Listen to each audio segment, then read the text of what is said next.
In this series of videos, I want to teach you how to draw this face. It doesn't matter if you've ever drawn a face before or not. All you need to do is follow each step I take. You can either take a screenshot of the reference image right here, or download it from the link below from Pinterest.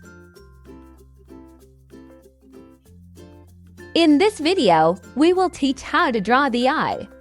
And in the next video, we will move on to the nose, followed by the other parts of this model in the following videos.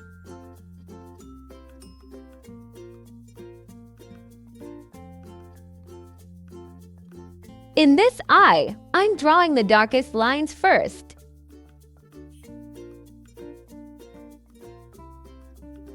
And then, I blend it with a soft brush.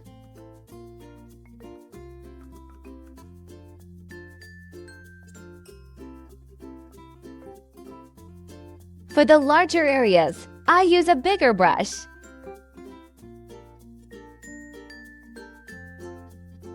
Don't forget to look at the reference image every few seconds to make sure your drawing matches the model exactly. By the way, I've also listed all the materials I used in the video in the description for you.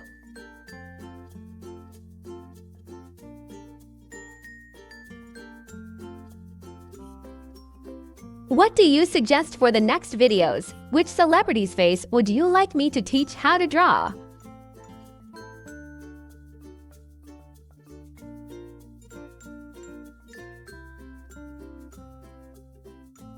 If you have any questions about hyperrealism, feel free to ask in the comments. I will make sure to reply to all of them.